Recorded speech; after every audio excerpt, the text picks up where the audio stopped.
Before we start, I want to warn our listeners that this episode contains descriptions of domestic violence. Okay, let's start the show.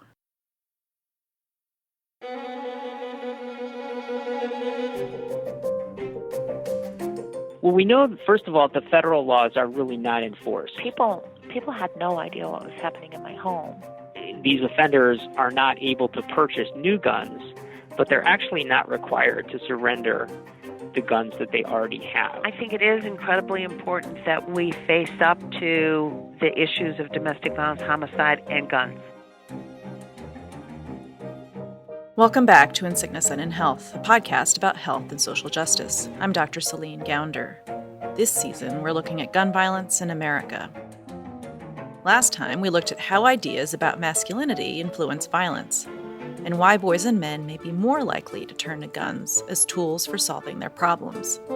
Today, we're going to talk about the overlap between gun violence and violence against women. There's an interesting breakdown between men and women when it comes to homicides.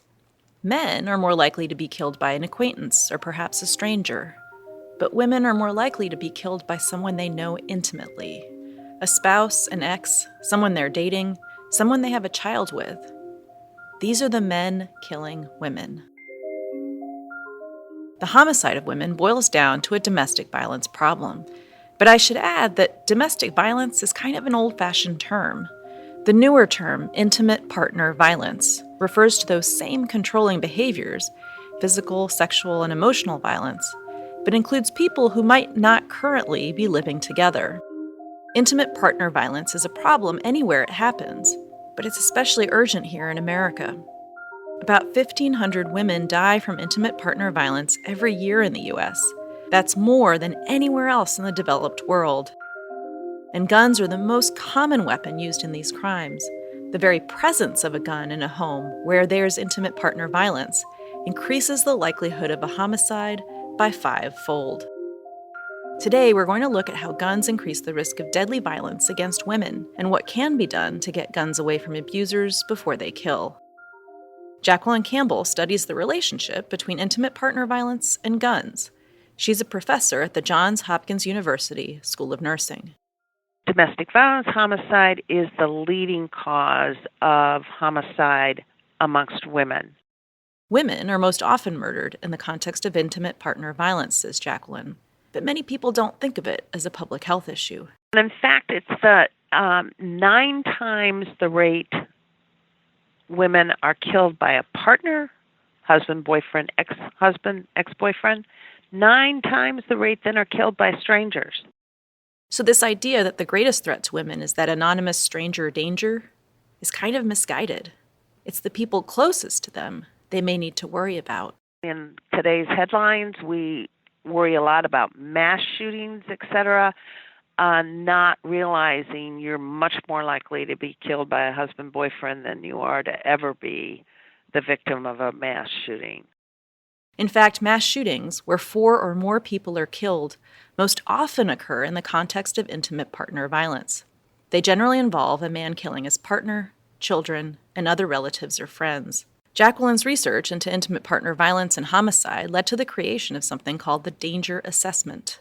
It's a tool that social workers and others can use to screen victims of intimate partner violence, to gauge how serious the threat to their life might be. For women, a history of intimate partner violence is the number 1 risk factor for being murdered.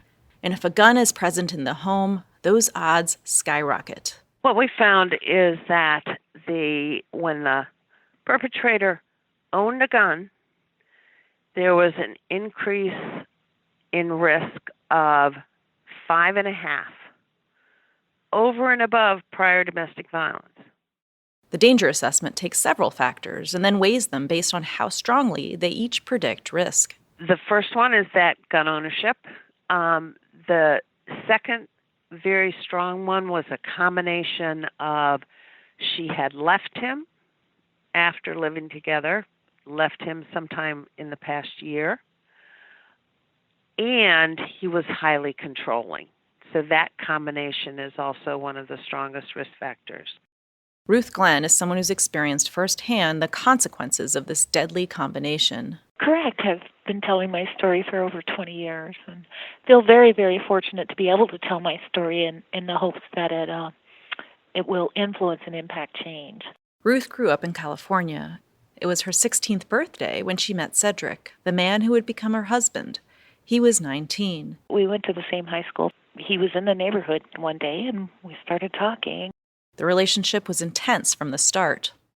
I think I desperately wanted somebody to be a part of my life, and I'm certain he did as well. But that initial intensity soured into something else. He didn't hit her, but he was controlling. I tell young people in particular to trust your instincts, because even before the marriage, I knew something wasn't quite right.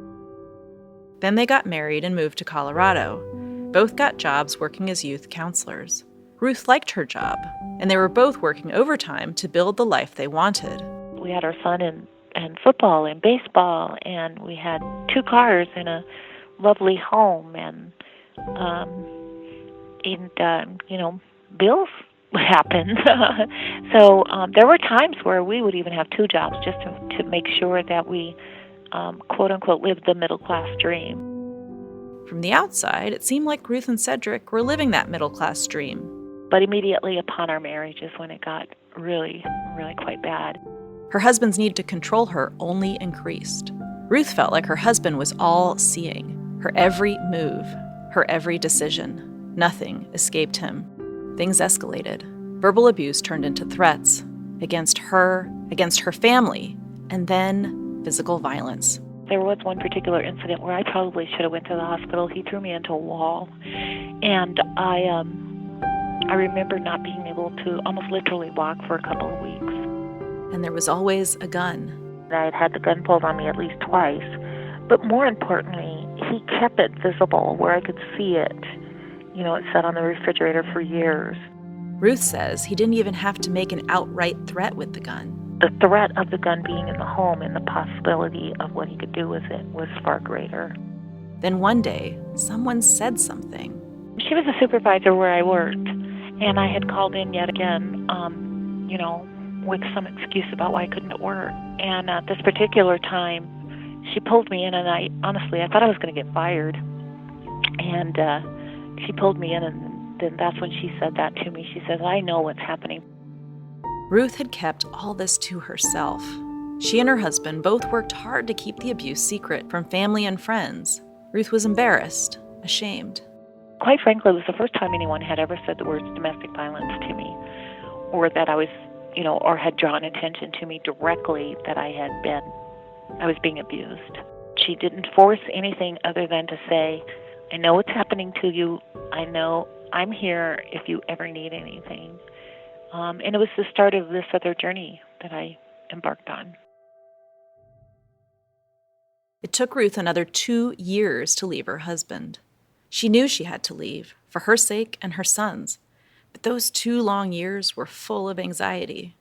I knew that if I left, he was going to kill me. I just knew it. But I also knew that it was now not just me. I really had to think about my son.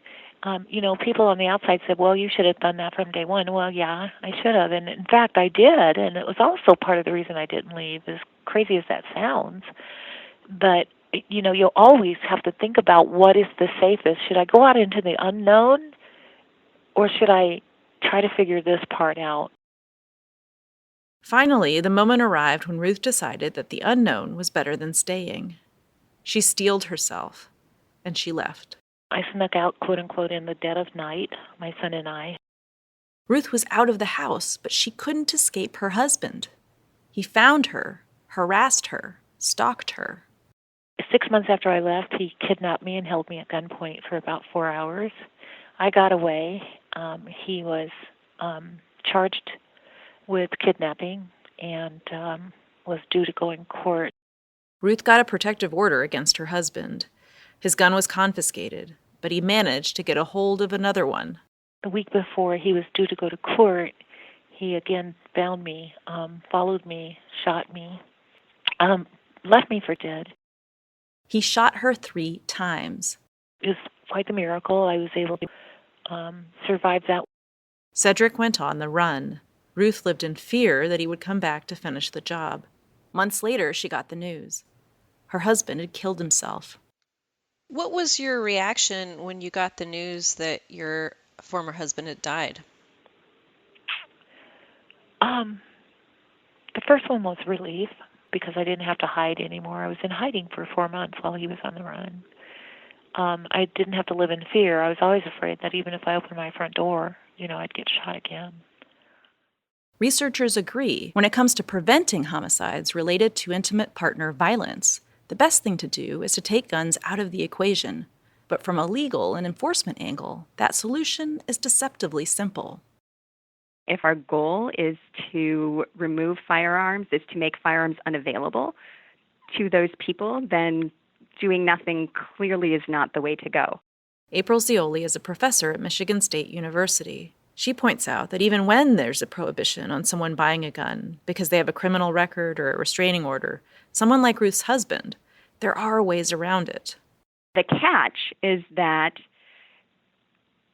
in many states, you can buy a gun from a private seller, someone who, doesn't have a firearms store. They're your neighbor. They're the guy down the street.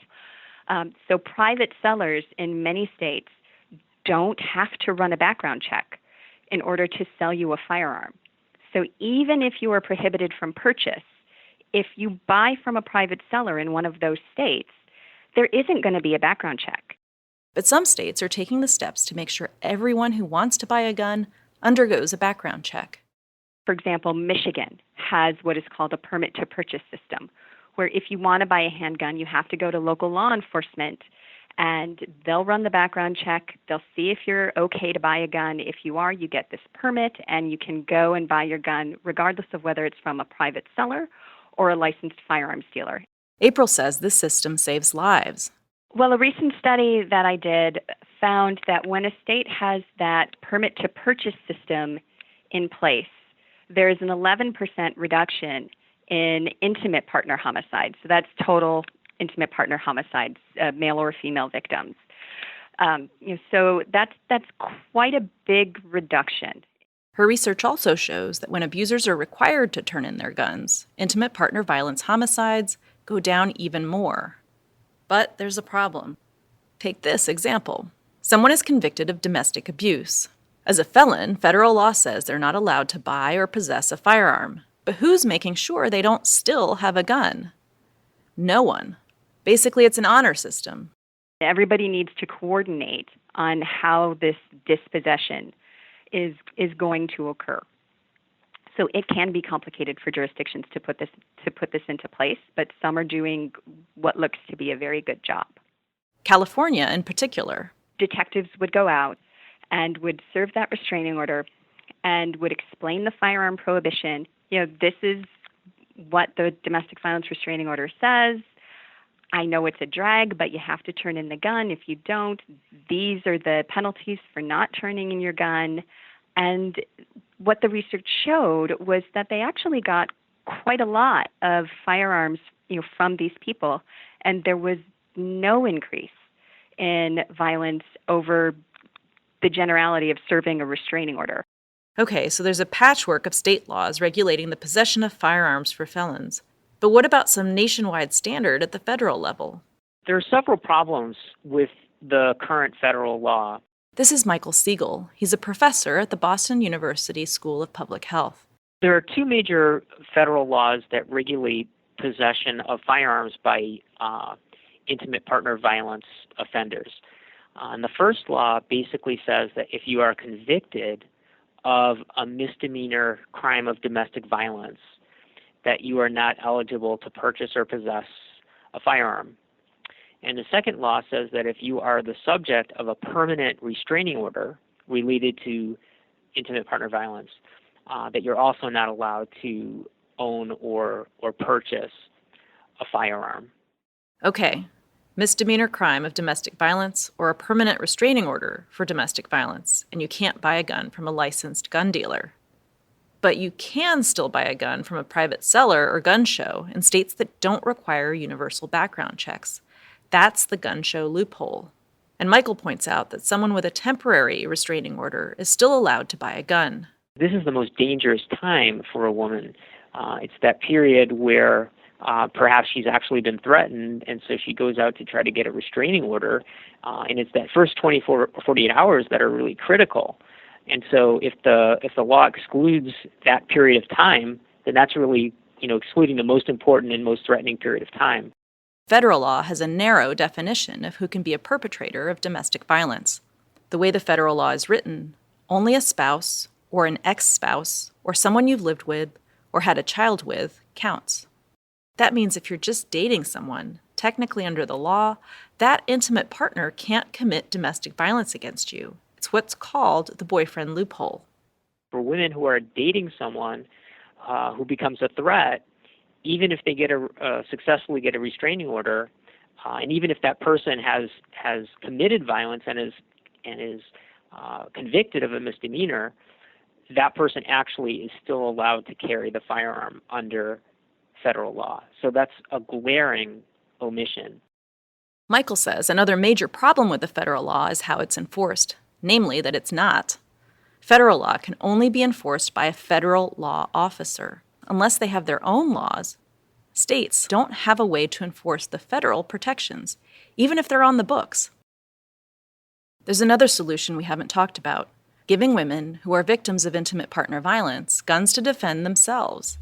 Here's a message to every rapist, domestic abuser, violent criminal thug, and every other monster who preys upon women. That's Dana Loesch, an NRA spokeswoman and conservative talk show host. Your life expectancy just got shorter.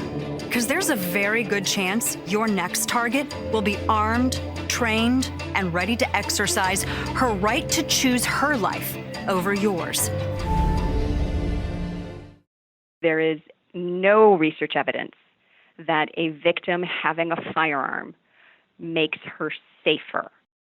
April Zeoli again. What we do find in the research is that when there is a firearm in the house, it doesn't matter who it belongs to, it is more likely to be used by the male intimate partner against the female intimate partner. So just having that firearm around, if your abuser gets access to the firearm, your risk of intimate partner homicide increases by 5-fold. So it is not recommended right now, with the research suggesting what it does, that victims of intimate partner violence obtain firearms. It doesn't look like it increases their safety at all. Ruth Glenn, the woman who survived 3 gunshots, doesn't think it's realistic. If you have a domestic violence abuser where you may need to think to use a gun on them, do you think that they would allow you the space and time to get the training that you needed to, have you hide a gun? So, as easy as it sounds to say that, it's very concerning because I don't think we consider everything. The other problem is finding the will to shoot their attacker. This isn't a stranger we're talking about. This is someone they're very close to.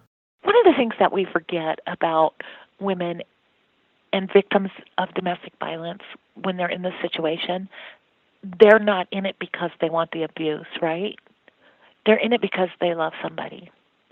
So you're asking them to pull a gun and shoot somebody they love when they haven't left. They haven't left the situation. After her husband's suicide, Ruth kept going. She raised her son. She reestablished a relationship with her mother-in-law. I got through that and went back to school, which had always been a desire of mine, and kept my job, which I always felt very strongly about. Today, Ruth is using her experience to make a difference. Ruth is the CEO of the National Coalition Against Domestic Violence. About 4 years ago, this opportunity presented itself as to become the leader of this organization, and I grabbed it, and here I am now. What researchers like April, Michael, and Jacquelyn have found, and Ruth experienced firsthand, is that to save women's lives, we need to divorce gun violence from intimate partner violence. And to do that, we need to get guns out of the hands of offenders. We need to close the loopholes. We need to act as soon as there's a temporary domestic violence restraining order in place. We need to broaden our definitions to include dating partners. And we need state-level laws and enforcement to make this happen. We can't say with certainty that a law would have prevented the attack against Ruth. but research shows that states that do require abusers to hand over their weapons see a significant drop in intimate partner violence-related homicides. Next time, we're going to further complicate the problem of intimate partner violence and gun violence. We're going to bring you the stories of women who've tried to use guns in self-defense against abusive partners and how that played out for them. If you or someone you know is experiencing intimate partner violence, you can call the National Domestic Violence Hotline at 1-800-799-7233. That's 1-800-799-SAFE. Callers can reach someone 24 hours a day, 365 days a year. Hotline advocates answer questions, provide safety planning and information, as well as directly connect callers to domestic violence resources available in their local calling area. All calls to the hotline are confidential and anonymous. Again, that number is 1-800-799-SAFE. Today's episode of In Sickness and in Health was produced by Zach Dyer and me. Our theme music is by Alan Vest. Additional music by the Blue Dot Sessions. You can learn more about this podcast and how to engage with us on social media at insicknessandinhealthpodcast.com. That's insicknessandinhealthpodcast.com. If you like what you hear, please leave us a review on Apple Podcasts. It helps more people find out about the show. I'm Dr. Céline Gounder. This is In Sickness and in Health.